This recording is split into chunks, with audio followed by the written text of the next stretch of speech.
Yes, and start. I have been surprised to read some comments on the speech I delivered at the recent conference of education ministers. I inaugurated the conference. I did not speak on any resolution, nor indeed did I see any resolution. I have not yet seen the precise resolution passed by the conference, though I have heard about it.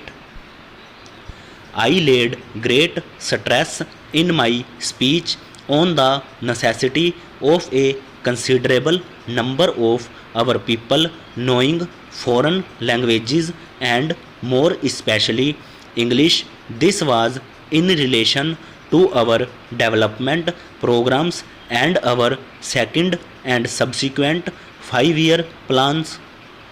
I pointed out that it would not be possible for us to go ahead with these plans unless there was a high standard of technical and scientific education, and that this standard could not be obtained at this stage without a full knowledge of at least one foreign language.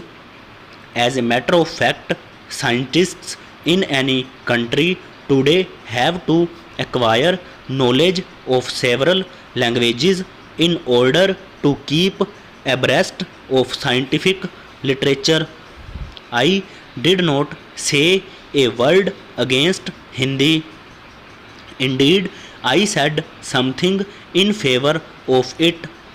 I took it for granted that Hindi was going to function more and more as a language in our education and administration, except in certain parts of India where the regional languages would be principally used.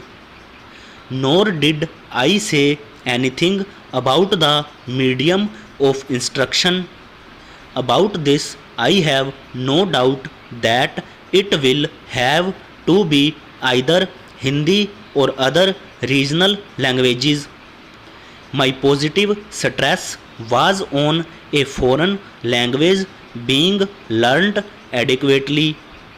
In the circumstances in India, this foreign language would inevitably be English, though I hope that other languages such as French, German, etc. would also be learnt. English today is by far the most widespread and important world language, and probably two-thirds of the scientific and technical books in the world are published in English. I find that most people have no idea of what industrialization implies. We discuss the financial aspect of it and vaguely think of factories and the like growing up. But the most vital part of industrialization is the training of manpower. We want a vast number of scientists, technologists, and engineers of various kinds. We also want to create a background in which these people grow. This problem of trained manpower is our major problem, and that we have to solve. Our whole future progress depends on this process of industrialization and the use of higher techniques. It must be remembered that it takes long to train a first class scientist or technician. To put up a steel plant takes some years. It takes twice that time to train a technician who can run that steel plant.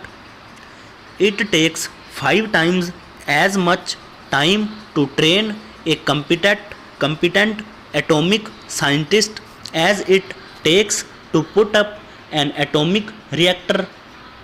We have thus today to organize training for the people required for the second and third 5-year plans.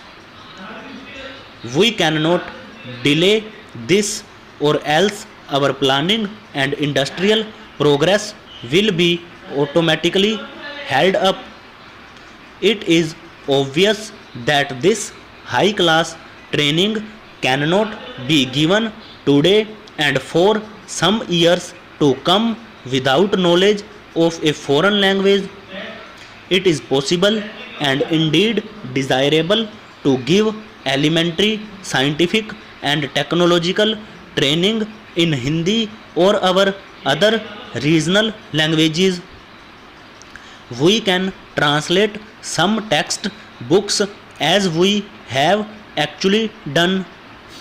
We can build up our technical terms in Hindi as we are doing, but we cannot produce the vast and complicated thought that lies behind this technical and industrial age by translating a few books or having a list of terms. Changes in technology today are so rapid that even books that are being printed get out of date very soon. Every scientist has to keep up to date by reading many scientific and technical periodicals, usually in several languages. For this and other reasons, it seems to me essential for us to continue in a big way adequate teaching of English as a second language. I say English because that is the easiest foreign language for us to learn and is the most important. We should learn other foreign languages also. Personally, I think that even from the cultural point of view, in addition to the point of view of developing and widening the scope of Hindi and our other languages, it is necessary for us to keep in intimate touch with and have adequate knowledge of foreign languages. Only thus can the stream of thought come to us from various parts of the world. This will enrich Hindi and gradually make it a vehicle of this new thought which will go to other countries, possible through Hindi. I fear that many of our people have little conception of the world we live in, this world of automation and atomic energy. We are living through a period of revolution and we have to face a struggle for survival for our country and not merely for achieving higher standard. Over.